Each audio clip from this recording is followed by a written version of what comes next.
Assalamualaikum warahmatullahi wabarakatuh. Gimana kabarnya hari ini? Semoga sehat semuanya ya. Hari ini kita akan membahas mengenai penjajahan pemerintahan Belanda. Perhatikan dengan seksama ya. Sebelum kita memulai pembelajaran, alangkah lebih baiknya kita mengetahui kompetensi dasar dan tujuan pembelajaran yang akan kita capai. Kompetensi dasar 3.1 menganalisis kedatangan dan perkembangan penjajahan bangsa Eropa serta dampaknya bagi bangsa Indonesia. Tujuan pembelajaran dengan menggunakan metode pembelajaran inquiry diharapkan peserta didik mampu menelaah penjajahan pemerintahan Belanda serta dampaknya selama di Indonesia dengan baik. Sebelum kita melanjutkan materi selanjutnya, alangkah lebih baiknya kita mengulang materi sebelumnya mengenai kongsi dagang VOC, yang mana tujuan utama VOC adalah untuk mempertahankan monopolinya terhadap perdagangan rempah-rempah di Nusantara. Dengan berbagai tindakan keserakahan dan kekejaman dilakukan oleh VOC demi mencapai tujuannya. Selanjutnya, masuk pada materi masa pemerintahan Herman Willem Daendels. Daendels memerintah di Nusantara pada tahun 1808 sampai 1811. Daendels memiliki tugas utama yaitu mempertahankan Jawa agar tidak dikuasai Inggris. Dalam melaksanakan tugasnya di bidang pertahanan dan keamanan, Daendels melakukan langkah-langkah sebagai berikut. Yang pertama, membangun benteng-benteng pertahanan baru, seperti contohnya Benteng Master Cornelis. Yang kedua, membangun pabrik senjata di Semarang dan Surabaya. Yang ketiga, membangun pangkalan angkatan laut di Anyer dan Ujung Kulon. Namun, pada pembangunan pangkalan di Ujung Kulon bisa dikatakan tidak berhasil. Yang keempat, meningkatkan jumlah tentara dengan mengambil orang-orang pribumi, karena Daendels pada waktu pergi ke Nusantara tidak membawa pasukan. Oleh sebab itu, Daendels segera menambah jumlah pasukannya dengan mengambil orang-orang pribumi, yakni dari jumlah 4.000 orang menjadi 18.000 orang. Yang kelima, membangun jalan raya dari Anyer sampai Panarukan sepanjang kurang lebih 1.100 km. Jalan ini dinamakan Jalan De Groot Potsweg yang oleh masyarakat sering disebut dengan Jalan Daendels. Kemudian, kebijakan Daendels di bidang politik dan pemerintahan. Yang pertama, Daendels memerintah secara sentralistik yang kuat dengan membagi Pulau Jawa menjadi 23 wilayah besar yang kemudian dikenal dengan keresidenan. Yang kedua, membatasi secara ketat kekuasaan raja-raja di Nusantara. Yang ketiga, berdasarkan Dekrit 18 Agustus 1808, Daendels juga telah merombak Provinsi Jawa Pantai Timur Laut menjadi 5 prefektur.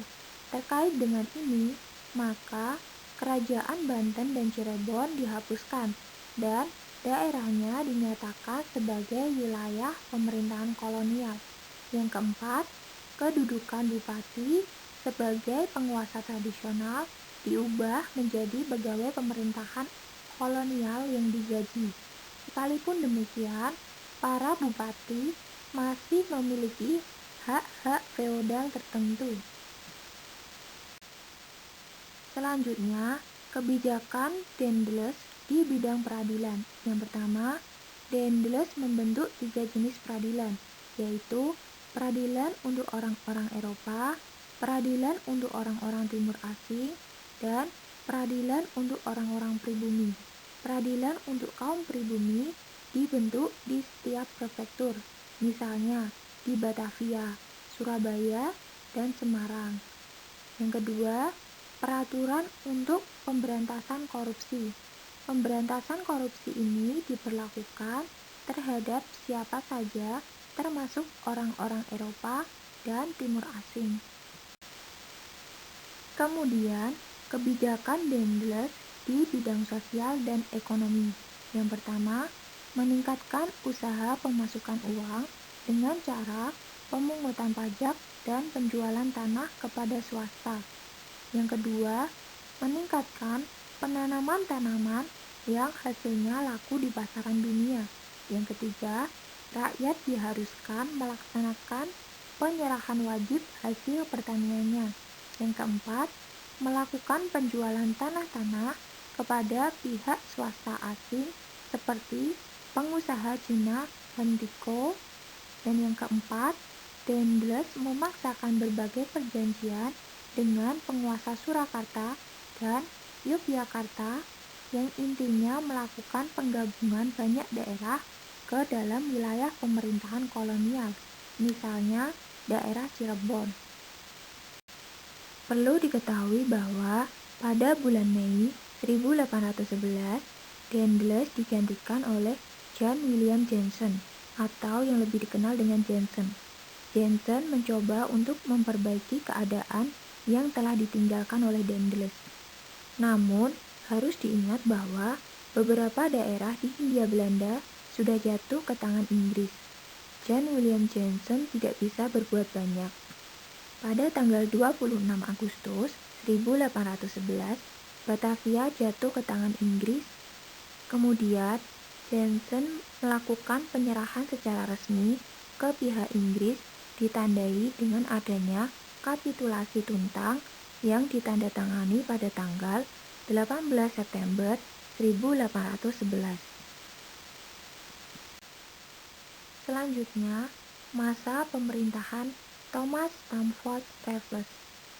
Inggris mulai berkuasa di Hindia pada tanggal 18 September 1811. Secara resmi, Gubernur Jenderal Lord Minto mengangkat Thomas Stamford Raffles sebagai penguasa. Dalam menjalankan pemerintahannya, Raffles menetapkan beberapa kebijakan, yaitu kebijakan dalam bidang pemerintahan. 1. Pulau Jawa dibagi menjadi 16 karesidenan. Yang kedua, merubah sistem pemerintahan yang semula dilakukan oleh pengusaha pribumi menjadi sistem pemerintahan kolonial yang bercorak barat. Yang ketiga, bupati-bupati atau penguasa-penguasa pribumi dilepaskan kedudukannya yang mereka peroleh secara turun-temurun. Selanjutnya, kebijakan Raffles di bidang ekonomi. Yang pertama, pelaksanaan sistem sewa tanah atau pajak atau landed yang kemudian meletakkan dasar bagi perkembangan sistem perekonomian uang. Yang kedua, penghapusan pajak hasil bumi dan sistem penyerahan wajib. Yang ketiga, penghapusan kerja rodi dan perbudakan. Yang keempat, penghapusan sistem monopoli. Dan yang terakhir, peletakan desa sebagai unit administrasi penjajahan. Selanjutnya, Jalan Tengah bersama Komisaris Jenderal. Setelah kembali ke tangan Belanda, tanah Hindia diperintah oleh badan baru yang diberi nama Komisaris Jenderal yang dipimpin oleh Gubernur Jenderal. Komisaris Jenderal ini dibentuk oleh Pangeran Willem VI. Kemudian, Van der Capellen ditunjuk sebagai Gubernur Jenderal. Ia ingin melanjutkan strategi Jalan Tengah, tetapi kebijakan Van der Capellen itu berkembang ke arah sewa tanah dengan penghapusan peran penguasa tradisional. Akibatnya, timbul banyak protes dan mendorong terjadinya perlawanan. Kemudian, Van der Capellen digantikan oleh Du Bus-Visignis. Pada pemerintahan Du Bus-Visignis banyak memberikan kerugian bagi pemerintah Belanda. Kondisi tanah jajahan dalam kondisi krisis, kas negara di negeri induk pun juga kosong. Hal ini disebabkan karena banyak dana yang tersedot untuk pembiayaan perang di tanah jajahan, seperti perang di Ponegoro. Kemudian, pada tanggal 9 Desember 1826 dibentuk The Jervis Bank. Pembentukan The Jervis Bank ini sekaligus juga merupakan bentuk dukungan raja terhadap rencana pelaksanaan tanam paksa di Hindia. Selanjutnya, sistem tanam paksa. Sistem ini mewajibkan kepada rakyat untuk menanam tanaman-tanaman yang jenisnya telah ditentukan oleh pemerintah. Tanaman-tanaman yang hasilnya dapat dijual ke Eropa merupakan tanaman yang wajib untuk ditanam pada waktu itu. Rakyatlah yang mengerjakan dan menyelenggarakan tanaman itu dengan menggunakan cara paksa atau kerja rodi. Faktor utama penyelenggaraan sistem ini karena pemerintah Belanda mengalami defisit keuangan yang besar. Banyaknya pengeluaran yang dilakukan oleh Belanda antara lain akibat Perang Jawa atau Perang Diponegoro. Nah, pada tahun 1830, Van den Bosch diangkat sebagai Gubernur Jenderal baru di Jawa. Setelah sampai di Jawa, Van den Bosch segera mencanangkan sistem dan program tanam paksa. Tanam paksa memiliki ketentuan-ketentuan sebagai berikut. Yang pertama, penduduk menyediakan sebagian dari tanahnya untuk pelaksanaan tanam paksa. Yang kedua, tanah pertanian yang disediakan penduduk untuk pelaksanaan tanam paksa tidak boleh melebihi 1/5 dari tanah pertanian yang dimiliki penduduk desa. Yang ketiga, waktu dan pekerjaan yang diperlukan untuk menanam tanaman-tanam paksa tidak boleh melebihi pekerjaan yang diperlukan untuk menanam padi. Yang keempat, tanah yang disediakan untuk tanaman-tanam paksa dibebaskan dari pembayaran pajak tanah. Yang kelima, hasil tanaman yang terkait dengan pelaksanaan tanam paksa wajib diserahkan kepada pemerintah Hindia Belanda. Jika harga atau nilai hasil tanaman ditaksir melebihi pajak tanah yang harus dibayarkan oleh rakyat, maka kelebihannya akan dikembalikan kepada rakyat. Yang keenam, kegagalan panen yang bukan disebabkan oleh kesalahan rakyat petani menjadi tanggungan pemerintah. Yang ketujuh, penduduk desa yang bekerja di tanah-tanah untuk pelaksanaan tanam paksa berada di bawah pengawasan langsung para penguasa pribumi, sedangkan pegawai-pegawai Eropa melakukan pengawasan secara umum. Dan yang terakhir, penduduk yang bukan petani diwajibkan bekerja di perkebunan atau pabrik-pabrik milik pemerintah selama 65 hari dalam 1 tahun. Pelaksanaan sistem tanam paksa tidak dilakukan sesuai dengan yang dibuat. Perjanjian dengan rakyat mengenai tanah tidak ditepati. Pada pelaksanaannya juga berlaku paksaan. Terjadi beberapa penyelewengan yang dilakukan pada sistem tanam paksa, seperti menurut ketentuan tanah pertanian yang disediakan penduduk untuk kepentingan tanam paksa tidak melebihi 1/5 dari tanah pertanian yang dimiliki petani, tetapi kenyataannya lebih dari 1/5, 1/3, bahkan ada yang setengah dari daerah-daerah tertentu. Ada yang lebih dari setengah tanah yang dimiliki petani. Kemudian, menurut ketentuan waktu yang diperlukan untuk menanam tanaman untuk tanam paksa tidak boleh melebihi waktu untuk menanam padi. Ternyata, dalam pelaksanaannya, waktu yang digunakan untuk menanam tanaman bagi tanam paksa melebihi waktu penanaman padi. Selanjutnya, sistem usaha swasta. Dalam Undang-Undang Agraria mengatur tentang prinsip-prinsip politik tanah di negeri jajahan. Dalam undang-undang tersebut ditegaskan bahwa yang pertama, tanah di negeri jajahan di Hindia Belanda dibagi menjadi 2 bagian. Pertama, tanah milik penduduk pribumi berupa persawahan, kebun, ladang, dan sebagainya. Kedua, tanah-tanah hutan, pegunungan, dan lain sebagainya yang tidak termasuk tanah penduduk pribumi dinyatakan sebagai tanah pemerintah. Kemudian yang kedua, pemerintah mengeluarkan surat bukti kepemilikan tanah.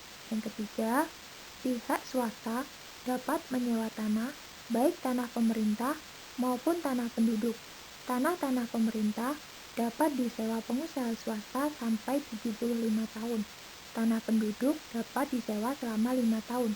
Ada juga yang disewa sampai 30 tahun. Sewa menyewa tanah ini harus didaftarkan kepada pemerintah. Rakyat memperoleh uang tunai dari sewa tanah tersebut. Usaha perkebunan di Hindia Belanda semakin berkembang. Hasil barang tambang juga meningkat. Industri ekspor terus berkembang pesat seiring dengan permintaan dari pasaran dunia yang semakin meningkat. Bagi rakyat Bumi Putra, pelaksanaan usaha swasta tetap membawa penderitaan. Pertanian rakyat semakin merosot, pelaksanaan kerja paksa masih terus dilakukan. Di samping melakukan kerja paksa, rakyat masih harus membayar pajak. Sementara hasil-hasil pertanian rakyat banyak yang menurun. Kerajinan-kerajinan rakyat mengalami kemunduran karena terdesak oleh alat-alat yang lebih maju. Alat transportasi tradisional seperti dokar, gerobak juga semakin terpinggirkan. Dengan demikian, rakyat tetap hidup menderita. Baik, setelah mendengarkan penjelasan materi, sekarang kerjakan tugas berikut ini. Yang pertama, jelaskan kebijakan-kebijakan VOC yang diterapkan di Indonesia. Yang kedua, sebutkan dampak dari adanya VOC bagi rakyat Indonesia. Yang ketiga, mengapa masa pemerintahan Johnson di Hindia Belanda tidak berselang lama, kemudian jatuh ke tangan Inggris. Yang keempat, jelaskan menurut pemahaman kalian mengenai kebijakan Lendern yang ditetapkan oleh Raffles. Yang kelima, mengapa sistem tanam paksa akhirnya dihapuskan. Untuk kegiatan pembelajaran pada pertemuan selanjutnya, kita akan membahas mengenai perlawanan bangsa Indonesia terhadap penjajahan bangsa Eropa, Portugis, Spanyol, Belanda, dan Inggris sampai dengan abad ke-20. Terima kasih atas waktu kalian hari ini. Wassalamualaikum warahmatullahi wabarakatuh.